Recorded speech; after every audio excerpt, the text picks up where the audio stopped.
मैं ओम प्रकाश तिवारी, राष्ट्रीय अध्यक्ष, मानवतावादी कैंडिडेट एवं युग परिवर्तन आश्रम, सोनापाल सड़क, तेरह बाजार, बलरामपुर। आज हमारा आत्मा की कथा भाग 4 का एपिसोड नंबर 441।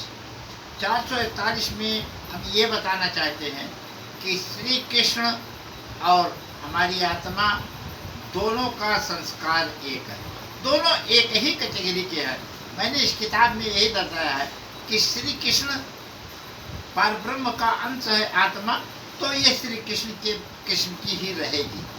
आपको अच्छी बातें बताएगी, आपको आगे ले जाने की कोशिश करेगी, आप में ताकत भरेगी। ये सारा काम श्री कृष्ण का भी था और आत्मा का भी। इसलिए श्री कृष्ण और आत्मा का संस्कार एक है, मैं मानता हूँ। अब इसको हमने हमारा आत्मा की कथा भाग 4 के एपिसोड नंबर 441 पे किताब में लिख दिया है, और इस किताब में उसी को पढ़ के हम आपको सुनाने जा रहे हैं। बड़े होकर श्री कृष्ण ने शक्ति से प्रेम है कर डाला। शक्ति माने ताकत। ताकत कौन थी? राधा जी। आदि शक्ति माँ राधा बैठी, उससे रास रचा डाला। आदि शक्ति माँ शक्ति को ही अपनाया श्री कृष्ण। आत्मा भी शक्ति को अपनाती है। उसी प्रकार से हमारी आत्मा अपने में ताकत भरता है। भिन्न भिन्न उपाय करके मानव को ताकत लाता है, भिन्न भिन्न उपाय करके ताकत जरूर देता है। ये आत्मा का विशेष गुण है। गेंद खेलते खेलते श्री कृष्ण यमुना जी में कूदे थे। गेंद खेलते खेलते श्री कृष्ण कहाँ कूद गए थे? यमुना जी में। और यमुना अंदर खेल खेल में कालिया नाग को नहाते थे। खेल खेल में कालिया नाग को नहा दिया। उसी प्रकार आत्मा क्या कर रही?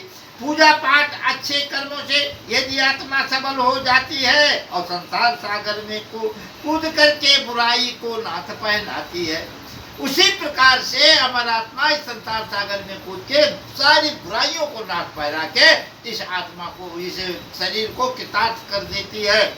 ये श्री कृष्ण और आत्मा में दोनों में समानता पाई जाती है। श्री कृष्ण और आत्मा की समानता क्या है मैं बता रहा हूँ। श्री कृष्ण आत्मा बुराई पर विजय पाती है। श्री कृष्ण आत्मा जब बुराई पर विजय पाती है तो जो मानव आत्मा को समझे 84 लाख यौन भरमाती है। जो आदमी आत्मा को नहीं समझता है उसे 84 लाख योनियों में भ्रमण करता है। श्री कृष्ण जो पार ब्रह्म थे, इंद्र देवता को भी ललकार दिया। पार ब्रह्म ने इंद्र देवता को भी ललकार दिया। इंद्र देवता वर्षा करते उसका है सत्कार किया।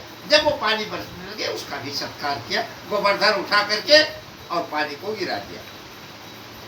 चक्र सुदर्शन को आदेश देकर गोवर्धन को जड़ से कटवाया है। चक्र सुदर्शन को आदेश देकर गोवर्धन को जड़ से कटवा लिया और सारे गोकुल को रक्षित कर उंगली पर उसे उठाया है। सारे गोकुल की रक्षा की और उंगली पर उठा लिया। अब श्री कृष्ण आत्मा कैसे करती है?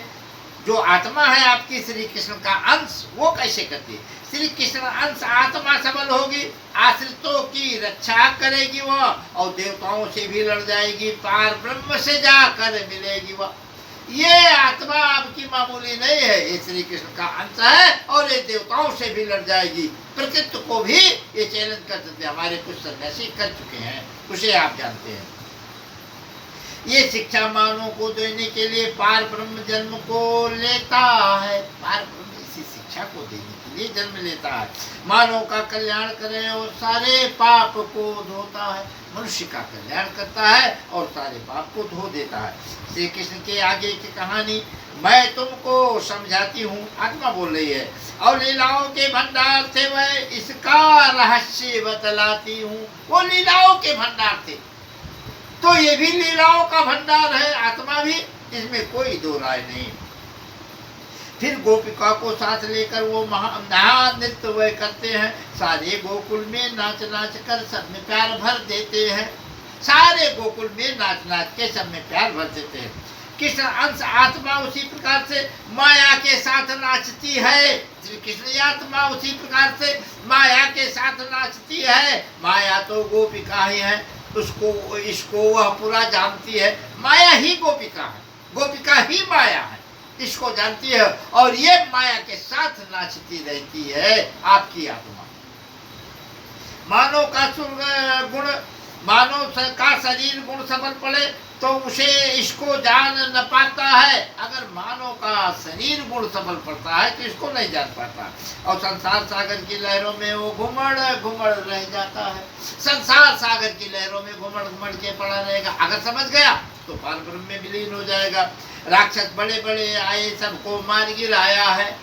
राक्षस बड़े बड़े आए, सबको मार गिराया है। आत्मा सबल कर लीजिए गए, मानव को समझाया है। श्री कृष्ण ने मानव को समझाया है कि हमारा अंश जो आत्मा आपको दे रहे हैं उसको सबल कर लीजिए। उसके सबल का कारण होगा भगवान की भक्ति। अगर भगवान की भक्ति होगी तो निश्चित है आत्मा सबल होगी। आत्मा सबल होगी तो दुनिया में आपसे कोई जीतने वाला नहीं है। बोलो पार ब्रह्म परमेश्वर की जय।